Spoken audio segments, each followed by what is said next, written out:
그런 이야기까지. 굉장히 현명하게 답변하셨습니다. 여러분 이렇게 답변하시면 될 것 같아요. 이거 필기. 네. 합격을 위한 인터뷰 준비가 제일 아마 나리님이 걱정하셨던 네, 맞아요. 부분일 텐데 맞아요. 그거 어떻게 준비하셨는지 그 좀 팁들을 좀 세세하게 나눠주시죠. 원서 다 이제 접수할 때까지만 해도 그게 좀 급급해서 정작 이제 스피킹 수업을 많이 못 들었었어요. 그전에는 이제 라이팅 위주로 수업을 듣다가 이제 처음으로 어플라이 마치고 12월 초에 모 학교에서 인터뷰 이메일이 온 거예요. 빨리 왔어. 네. 너무 생각보다 빨리 왔어. 11월 말에 넣었는데 12월 초에 이제 그냥 12월 중순쯤 네. 인터뷰를 보자라고 네. 연락이 와가지고 제 인생 첫 영어 인터뷰였던 것 같아요. 아마도. 그쵸. 네. 그래서 이걸 과연 어떻게 준비하지? 너무 막막했는데 이제 그래도 주변에 같이 준비하는 친구들 통해서 뭐 이제 예상 질문들 이런 것들은 미리 준비를 해볼 수 있었어요. 그래서 예상 질문 리스트들을 제가 모으고 거기에 제 스스로 이제 답변 어떻게 구성을 할까 조금 한번 작성을 해본 다음에 그걸 바탕으로 인구울 수업을 정말 많이 신청을 했어요. 하루에 한 4개, 5개 계속 그렇게 수업을 신청을 해서 선생님들한테 이제 모의 인터뷰를 해보자. 그래서 예상 질문 같은 거 구글 닥스를 통해서 공유 드리고 그럼 선생님들이 이제 인터뷰 이제 그 면접관인 것처럼 해서 질문들을 막 던져주셨어요. 그러면 저는 이제 준비했던 답변을 최대한 자연스럽게 풀어보려고 노력했고 선생님들께서 최대한 조금 더 자연스러운 표현들 교정을 해주시고 그럼 또 교정 받은 걸 바탕으로 다른 선생님이랑 또 수업하고 약간 이렇게 했어요.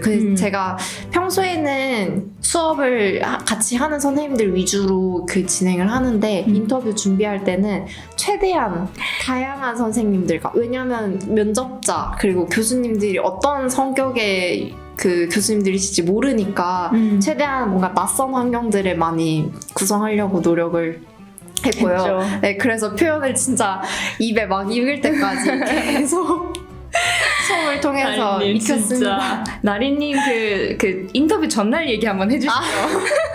그래서 인터뷰가 내일이다라고 했을 때 오늘 무엇을 했냐면 진짜 거의 아침부터 밤까지 달달달달 입에 그 답변을 외울 수 있도록 수업을 꽉꽉 채웠어요. 근데 제가 본 기억이 8개가 적혀있어요.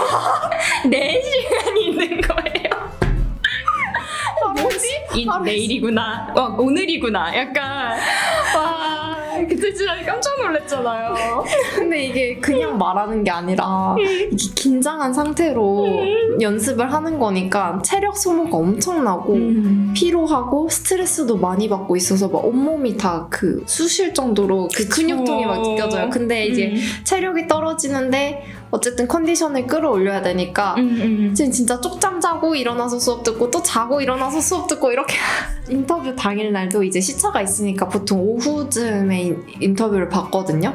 그러면 그날 오전에 수업도 하나를 열어서 마지막으로 이풀기 수업을 했어요. 인국에서 이풀기 수업을 하고 그러고 한 2시간 잔 것 같아요 집에서. 왜냐면 자지 않으면 컨디션이 올라오지 않아서. 그리고 너무 저는 스트레스 받으면 좀 잠으로 푸는 타입인데 약간 이게 스트레스가 크다 보니까 잠이 계속 오는 거예요. 면접 몇 시간 앞두고 그냥 노곤노곤해지는 거예요. 그래서 그럼 자야죠. 코로나다 보니까 줌으로 인터뷰를 봤단 말이에요.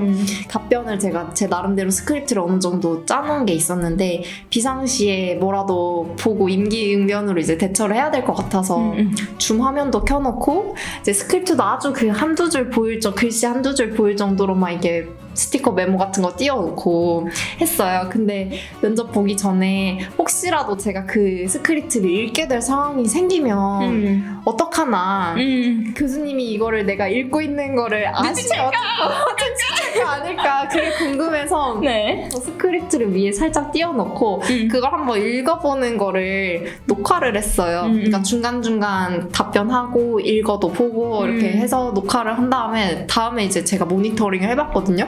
그랬더니 눈동자 굴러가는 게 보이는 거예요.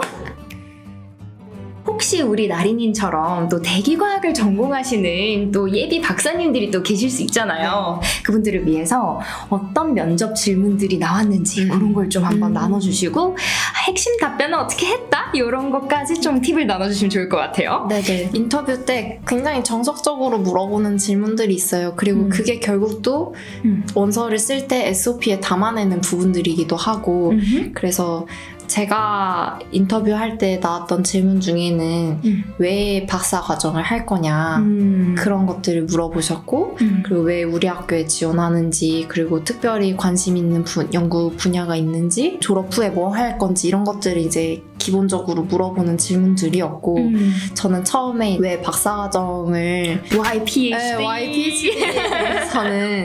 제가 그냥 석사 과정 동안에 연구를 하면서 느낀 점들을 말씀드리고 석사 때 느꼈던 그런 효능감 같은 것들 그리고 저의 연구가 이 세상 사람들에게 굉장히 도움이 되는 연구를 하고 있다 이런 만족들을 되게 느꼈었어요. 그래서 이런 거를 아직 석사만으로는 독립적인 연구자라고 하기 어렵기 때문에 조금 더 깊이 있게 공부를 하고 싶다라는 생각이 들어서 박사를 지원하게 됐거든요. 그래서 그런 배경에서 왜 더 공부를 하고 싶은지를 좀 말씀을 드렸었어요. 아주 정석적인 답변이에요.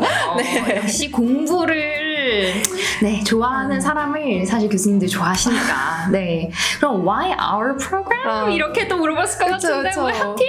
그쵸, 왜 하필 우리 학교인데 왜 우리 과고 왜 우리 프로그램이냐고 정말 궁금해 하시거든요. 왜냐면 그 학교만 쓰는 거 아닌 거를 다 알죠. 알죠.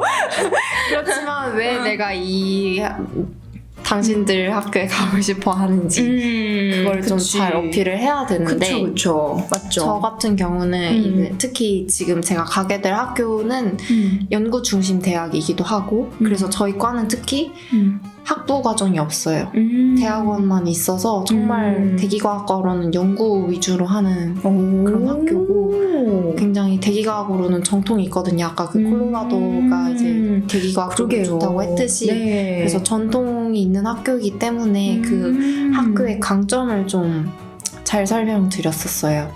혹은 이제 같이 일하고 싶은 교수님이 있어서 그 교수님과 같이 일하고 싶기 때문에 여기 또 지원한다.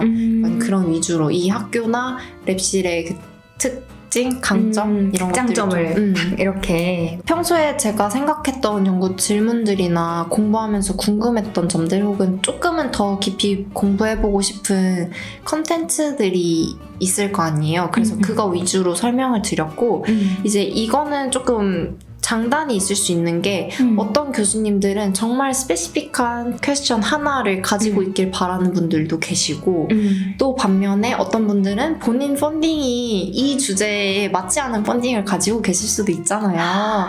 그래서 또 너무 스페시픽한 거를 원하지 않으시는 분들도 계시더라고요. 그렇구나. 그래서 이거 되게 팁인데요, 여러분. 그래서 제가 여러 교수님들이랑 인터뷰하면서 그냥 솔직하게 이렇게 궁금해서 여쭤봤었어요. 내가 완전히 연구 질문을 특정 짓지 못해도 괜찮느냐 아직. 그랬더니 너무나 환영이라고.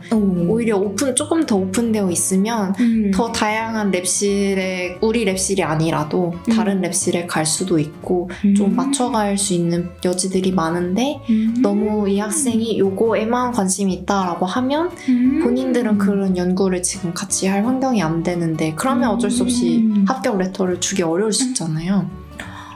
또 이게 다릅니다. 네. 진짜 케이스 바이 케이스네요. 맞아요. 그래서 어느 하나가 좋다라고는 하긴 어렵고 그렇지만 그럼에도 어느 정도의 그 본인이 궁금한 거는 있어야겠죠. 진짜 약간 합격 확률을 높인다면 좀 눈치를 보면서 그런 질문을 얘기하면서 적절하게 조금씩 그렇죠. 해야 될 것 같아요. 요거에도 관심이 있지만 또 다른 주제에 대해서도 오픈되어 있다. 좋은 팁인데요. 혹시 PhD를 안 하게 되면 혹은 중도에 그만둘 경우에 대체 수단이 있냐, 대체 방안이 있냐고 이렇게 물어보시는 거예요. 그래서 처음에는 너무 벙쪄서 정말 정말 이건 생각을 안 해봐. 많이 못했어요. 네. 많이 못했는 질문인데 그래도 저는 좀 임기응변으로 답을 했거든요. 왜냐면 제가 대학생 때도 그렇고 석사 이제 시작하기 전에도 다양한 회사 뭐 인턴 경험 이런 것들 대외 활동들을 했기 때문에 그때 제가 실제로도 느낀 거기도 해요. 꼭 학문을 하지 않아도 충분히 제가 이 같은 필드에서 다른 방식으로 사회에 도움이 되는 일을 할 수 있겠다. 알겠다. 오케이 이렇게 받아들이시더라고요. 또 뭐 늘 나오는 그런 질문이죠? 네. PhD 하면서 좀 예상되는 어려움? 맞아요. 그래서 교수님께서 또 박사 과정이 쉬운 과정은 아니고 4, 5년이라는 시간을 들여야 되는데 분명 이제 마주하게 될 어려움이 있을 텐데 그게 저한테 어떤 어려움이 예상되느냐 물어보시더라고요. 저는 두 가지로 답변을 했어요. 이제 영구적인 측면에서 그리고 또 하나는 제 개인적인 측면에서 영구적으로는 뭐 다른 선배들 봤을 때 한 번씩은 슬럼프를 겪더라고요. 내가 연구에 맞는 사람인지 아닌지 혹은 연구가 잘 진전이 안 될 수도 있고 그런 어려움에 빠지는데 그런 슬럼프에 빠지는 걸 조금 우려가 된다라고 말씀을 드렸고 개인적으로는 언어의 장벽 그런 게 조금 걱정이 된다 라고 말씀을 드렸더니 교수님 되게 진심으로 고마워하셨어요. 솔직하게 얘기해줘서 고맙다고. 네. 영구적으로는 어떻게든 그 슬럼프를 극복할 수 있을 것 같다는 생각이 있어서 어떻게 해결할 수 있을 것 같은지도 말씀드리고 어떻게 해결할 수 있을 것 같다 그랬어요? 저는 일단 뭔가 슬럼프에 빠졌을 땐 좀 시간을 두고 잠시 거기서 떠났다가 돌아오면 어느 정도 거기 그 기분에서 일단 좀 해소할 수 있고 1차적으로 그리고 제가 석사 때 비슷한 고민을 좀 했었었는데 그럴 때 논문을 좀 집중적으로 읽었었어요. 다른 사람들은 어떻게 연구를 해서 그 논리를 만들어 가는지 이런 것들을 제가 연구에서 막혔던 부분을 다른 논문들을 통해서 아이디어를 이제 얻게 되더라고요. 그렇게 해서 조금 한층 더 깊어지는 시간을 가지니 되려 이제 이렇게 하면 되지 않을까라는 생각, 좀 용기 이런 것도 얻게 됐고 네. 그래서 뭐 그런 것도 있고 또 혹은 이제 체력이 떨어지면 또 마음도 힘들어질 수 있으니까 네. 제가 근데 운동을 굉장히 좋아해서 그런 면도 또 말씀드리고 이 친구 체력이 좋구만 이렇게 생각하셨겠어요. 네네. 언어 면에 있어서는 교수님께서 지금으로서는 너가 하는 얘기를 내가 다 이해할 수 있으니까 뭐 가능한 방법으로 다양한 방식으로 다르게 설명을 해달라 혹시 표현하기 힘들면 너무 좋으시다. 네, 그러셔서 이제 이런 것들은 조금 맞춰가면 되지 않을까. 이런 식으로 답변하시면 됩니다. 이거 사실 뭐 대기과학 전공뿐만 아니라 모든 전공분들 이렇게 그냥 답변하시면 될 것 같아요. 졸업 후의 커리어 목표 이런 거 좀 많이 물어보시더라고요. 그죠? 맞아요. 그리고 이거는 SOP에도 다 써야 되는 내용이기도 맞아요. 해요. 왜냐면 이 친구가 박사를 지원을 하는데 그래서 박사 이후에 어떤 것들을 하고 싶어서 박사를 하는 걸까 궁금해 하시잖아요. 그래서 그런 면에 있어서는 뭐 후학 양성이 될 수도 있고 어쨌든 그 학문을 했던 것을 이어서 계속 이 아카데미아에 남아서 내가 이 학계의 발전을 위해 약간 기여하겠다 그런 마인드로 좀 답변을 했어요. 그리고 그런 학생들을 좀 더 원하시지 않을까요? 맞아요. 솔직히는 그렇다고 합니다. 합격 확률이 이 답변이 아카데미아 쪽으로 네. 말하신 분들이 네. 높은 것 같기는 해요. 그래도 뭐 약간 그것도 얘기하고 기회가 된다면 뭐 사회에도 이바지하겠다 이렇게 얘기하시는 분들도 있고 어쨌든 그렇게 얘기를 하셨군요. 이거는 그리고 내 분야마다 다를 수 있는 게 공학 같은 경우는 꼭 학계에 남지 않고 맞아요. 네, 현업으로 가는 게 오히려 더 그 정말 그 공학을 실천을 해봐라. 그렇죠. 그런 쪽으로 갈 수 있잖아요. 그래서 이건 전공마다 좀 다르기 때문에 맞아요. 네. 교수님이 연계 막 해주셔서 가시기도 하고 나중에 또 공대문도 한번 모시고 또 찐 얘기를 한번 들어보겠습니다. 왜 교수님들 그러잖아요. 나 지금까지 다 물어봤는데 너는 궁금한 맞아, 거 맞아, 없어? 맞아, 하고 맞아요. 물어보시잖아요. 혹시 네. 어떤 거 물어보셨어요? 내가 너를 인터뷰하는 것도 있지만 너도 나를 인터뷰하는 자리라고 제가 처음에 그렇게 말씀을 하고 시작을 하셨어요. 여러분들 좋아요? 제가 궁금한 것들 질문 리스트 몇 개를 준비한 게 있었어서 그거 바탕으로 또 여쭤봤었거든요. 그래서